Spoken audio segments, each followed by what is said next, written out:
7 ans, c'est l'âge de raison, dit mon grand-père. Mon anniversaire, c'est le 20 décembre, ce qui est une bonne date, je trouve. Avec Noël qui suit, j'ai double ration de cadeaux. L'âge de raison. On dirait une mission, un truc de grand. Pourtant, ce 20 décembre, je n'ai pas l'impression qu'il y ait spécialement du nouveau. J'ai toujours la même tête, les cheveux raides alors que je les aurais voulu friser, les oreilles décollées, les pieds assez moches. Et entre ma copine Lucie et moi, c'est encore elle la plus grande.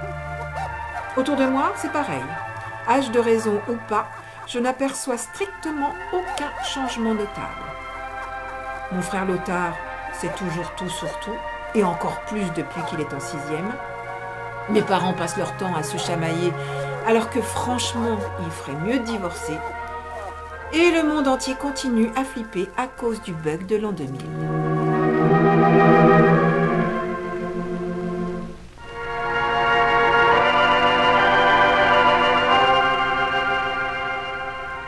Dès qu'on arrive chez les grands-parents, dans l'après-midi du 24 décembre, Papy Raymond m'accueille avec son gimmick et un clin d'œil à bien appuyer. « Alors, Joséphine, tu sais que 7 ans, c'est blablabla, blablabla, blablabla. » Je hoche la tête et laisse tourner en boucle ces manies de grand-père.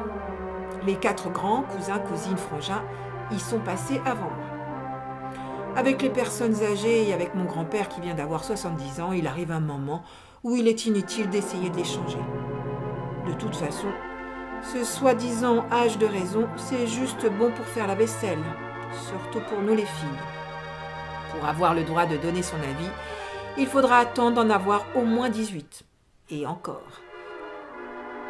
Il suffit de voir comment Papy Raymond s'adresse à ses propres enfants, qui ont pourtant tous plus de 30 ans. C'est encore pire avec son chien. Il s'appelle Mirabelle, ce qui n'est pas tellement un nom de chien, je trouve. Si encore c'était une chienne. Avec mes cousins, on trouve ça un peu chelou comme nom, Mirabelle. Et même carrément ridicule. On en rigole entre nous. On imite le grand-père.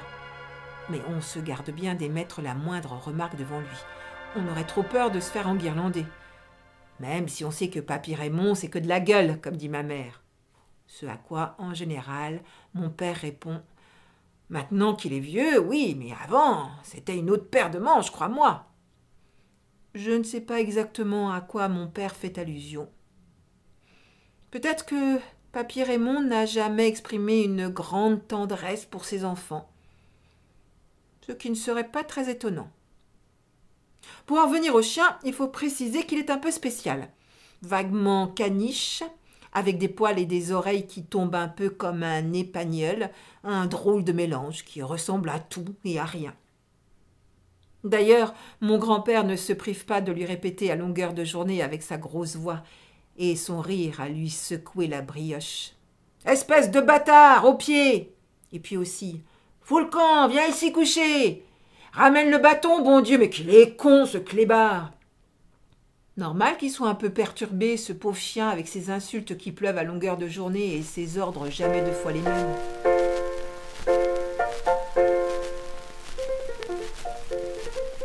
Même si la maison des grands-parents n'est pas la plus petite du lotissement, c'est loin d'être un château.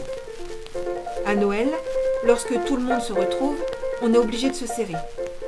Moi, je pensais que cette année, avec mon âge de raison, j'aurais le droit de rejoindre mes cousins et mon grand frère au dortoir. Une pièce avec des lits superposés que Papy Raymond a aménagé spécialement pour nous au-dessus du garage. Mais pas du tout. Cette fois encore, je dois me recroqueviller sur un matelas minus et tout mince au pied du lit de mes parents. Ce que je déteste. Même la nuit, ils passent leur temps à s'aboyer dessus.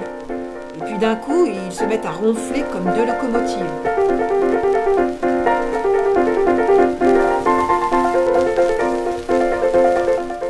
Enfin, au moins quand ils pioncent, ils sont coordonnés. D'habitude, le 25 décembre, en fin d'après-midi, tout le monde rentre chez soi. Je ne sais pas pourquoi, cette fois, les 3 familles ont prévu de rester chez les grands-parents et ne repartir que le 26. Peut-être à cause d'une certaine réunion que mon grand-père a décidé de tenir dans la pièce télé.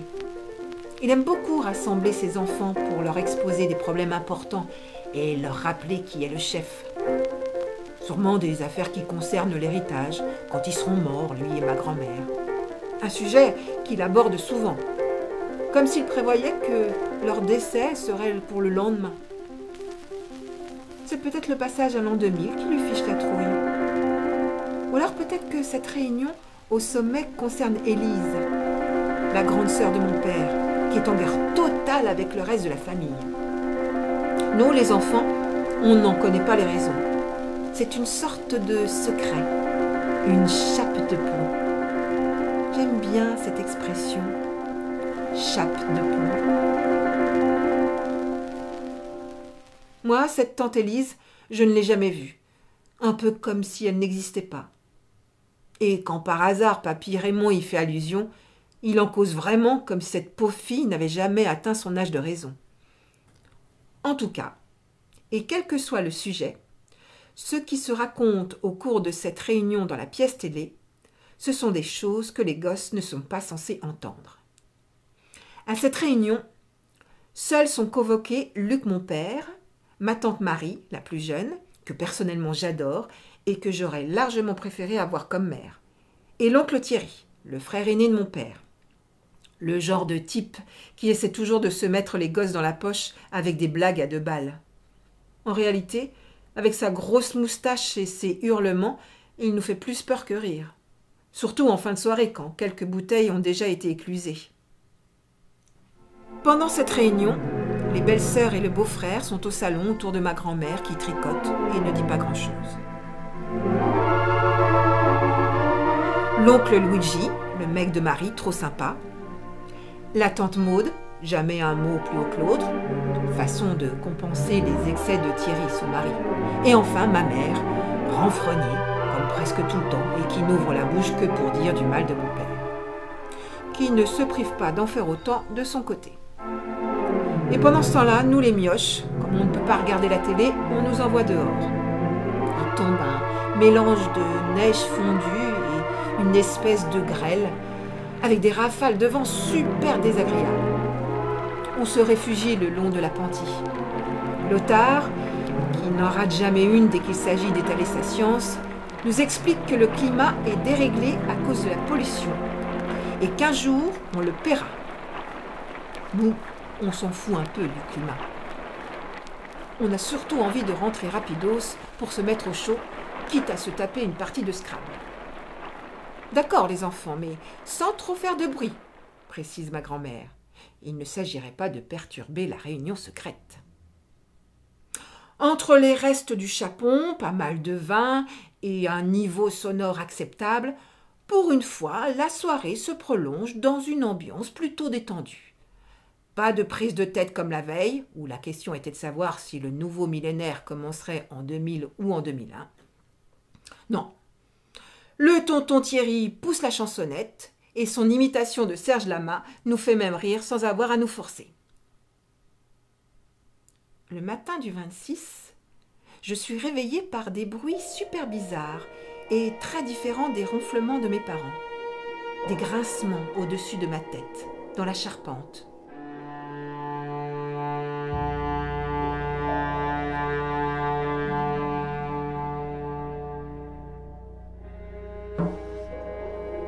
Je me lève d'un bond. En bas, j'entends mon grand-père appeler son chien. La voix encore plus tonitruante que d'habitude. Puis ma grand-mère. « Mais pourquoi tu t'énerves toujours contre cette pauvre bête qui ne demande rien à personne, alors que c'est toi qui viens de l'envoyer dehors malgré tout ce vent ?» Le grand-père marmonne une vague réponse couverte par les craquements dans le toit de plus en plus violents. Mes parents, d'une même voix empâtée, « Mais qu'est-ce qui se passe? Qu'est-ce qui se passe ?» En sortant de la chambre, je tombe sur la tante Marie, pieds nus, jambes nues, toute mince, avec un t-shirt de Nirvana et la petite Clémence dans les bras. « Ça va, Joséphine ?» elle me dit. « Ouais, mais il y a des drôles de bruits, je lui réponds. Elle n'a pas le temps de trouver une explication. Voilà Luigi qui surgit à son tour dans le couloir, en slip et torse nu. « Ça va, Joséphine ?» Oh, ils sont trop cool, ces deux-là. Décidément, si j'avais pu choisir, j'aurais aimé les avoir comme parents. « Marie, donne-moi la petite, » dit Luigi. « Mais il va pas rentrer, ce bâtard !» gueule le grand-père au rez-de-chaussée. Je descends 4 à 4. Les volets du salon n'ont pas été fermés hier soir. Pourtant, Papy Raymond n'oublie jamais ce rituel. Il ne le sait pas encore, mais dans pas longtemps, il va bien le regretter. Les volets battent le mur de la façade en claquant comme des coups de fouet. Devant la maison, au-dessus de la pelouse, le chien tente de lutter contre les rafales de vent. Il marche sur place. « Faut aller le chercher !» crie l'oncle Thierry qui arrive à son tour dans la pièce, suivi de la tante Maude, la main devant la bouche et les yeux effarés. « Oui, on va pas se mettre la rate au courbouillon pour ce connard de chien. Laisse-le donc se démerder, c'est quand même pas un petit coup de vent qui va l'empêcher de rentrer. » Vous savez, Papy Raymond, je ne suis pas sûre qu'il s'agisse d'un simple petit coup de vent, lui fait gentiment remarquer l'oncle Luigi, toujours en slip. Clémence en pleure dans les bras, suivie de Marie qui a juste eu le temps d'enfiler un jean. Mon grand-père se contente de répondre « Pfff, tu parles, on en a vu d'autres, qu'est-ce que tu crois ?» un poil méprisant. Luigi ne relève pas. Mes parents débarquent à leur tour, hagards. Au lever, mes parents, faut voir. Ma mère, hirsute, avec de larges cernes marronasses. Mon père, la barbe naissante et très noire, qui lui donne un air patibulaire, et le pyjama rayé qui tire-bouchonne sur ses chaussons. Tous les cousins-cousines frangins se pointent en même temps. Ils se tiennent par les mains, par les bras. Même Lothar ne la ramène pas. Il ne sait pas encore le petit nom qui sera attribué à cette tempête dès le lendemain. Nous voilà tous réunis dans le salon. On regarde le chien se débattre contre le vent. On est médusés. « Bon alors, qu'est-ce que t'attends? Vas-y maintenant !» ordonne Papy Raymond à Thierry, son fils aîné. Il lui dit ça comme s'il avait encore 15 ans. Thierry ouvre la porte-fenêtre sans réfléchir, obéissant comme un bon fils, et fonce sur le gazon.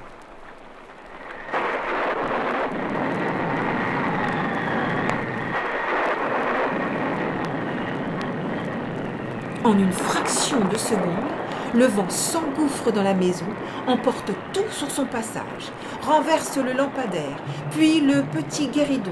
Le cendrier en faux cristal se fracasse sur le carrelage. Au premier étage, une porte claque, une vitre se brise. Je n'arrive plus à faire un seul geste. Je voudrais que ma mère me prenne dans ses bras, ou mon père comme Luigi avec la petite Clémence. Mais non, il reste planté là, figé, tout raide, se tenant par le coude. Luigi met Clémence dans les bras de Marie, puis parvient à fermer la porte-fenêtre. Dehors, l'oncle Thierry essaie d'attraper le chien. On croirait un dessin animé. Le chien se soulève d'un coup dans les airs, reste en suspension à 2 mètres du sol, poil et oreilles rabattus en arrière, les pattes qui s'agitent dans le vide, avec dans les yeux une sorte de grand étonnement, et brutalement file en sens inverse pour disparaître derrière la maison. L'oncle Thierry, à genoux dans l'herbe, désemparé, un bras levé tel un gardien de but, le regarde s'envoler, incrédule. Juste derrière lui, du toit de l'appentis, une tôle ondulée se détache, légère comme une feuille d'automne, et part en planant à la poursuite du chien. L'oncle se retourne. Trop tard, il ne peut éviter la plaque de ferraille et se la prend en pleine figure. Je pense au jeu de mots débile qu'il aurait pu faire à ce moment-là. Alors là, on se fend la gueule. Presque en même temps, le grand marronnier du coin de la rue s'abat sur la voiture garée devant la maison et l'écrase comme une brindille. « Ma bagnole !» hurle mon père.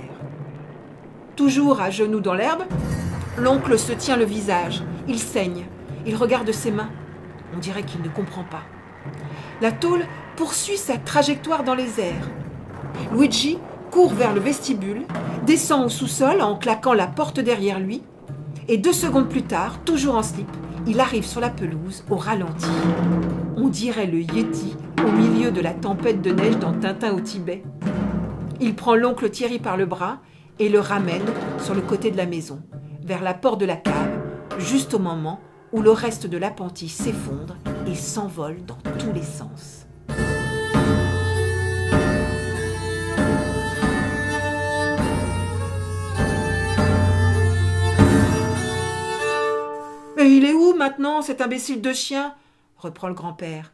« Un petit coup de vent et il n'y a plus personne. » Clémence se met à hurler.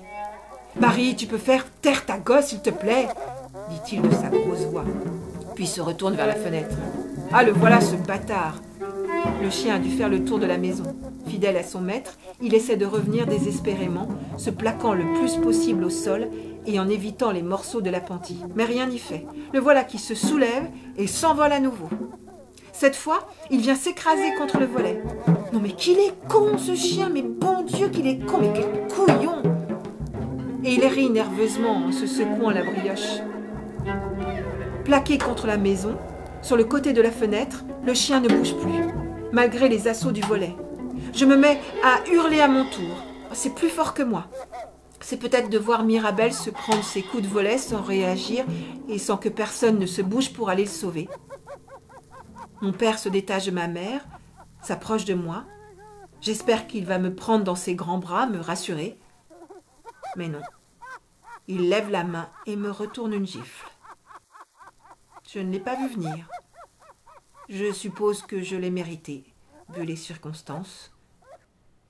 Je me demande si l'âge de raison, c'est vraiment pour maintenant. Luigi est retourné dehors avec son slip et parvient enfin à ramener le chien. La lumière s'éteint brusquement. Grand-père nous fait descendre au sous-sol. « Maman, prends une bougie, du pain et du café !» il crie à ma grand-mère. La bougie, c'est sûrement pour mettre un peu plus de suspense, car il fait pas vraiment nuit. D'ailleurs, il ajoute en ricanant « Allez, à la guerre comme à la guerre !» Et il nous fait tous asseoir sur le sol en béton hyper froid, coincé entre l'établi, les cageots de pommes et tout un tas d'objets à réparer. « Allez, arrête un peu de pleurer, me dit ma mère. T'es grande maintenant. » Ah oui, c'est vrai, l'âge de raison. Je vois bien qu'elle non plus n'est pas du tout rassurée. En tout cas, avec cette affaire de tempête, on dirait que leur divorce ne sera pas encore pour cette année. Luigi s'approche de moi et me rassure. « T'inquiète, ça va aller. » Et il me montre le chien tapi dans un coin. « Regarde, il s'en est bien sorti, lui. » J'arrête de pleurer. La tante Maude appuie un torchon sur la joue ensanglantée de Thierry. Dehors, le vent continue de hurler. On entend les bouts du toit en tôle qui n'arrêtent pas de se fracasser sur la maison. Puis la chute d'un arbre. Le chien laisse échapper une sorte de murmure en flot continu. « Cette fois, c'est la fin du monde, dit Lothar sourdement. Je l'avais bien dit. »« Bien sûr que non, petite tête, répond Papy Raymond, qui aime Lothar bien plus que tous ses autres petits-enfants réunis. C'est rien. C'est juste un petit coup de vent. Ça va passer. »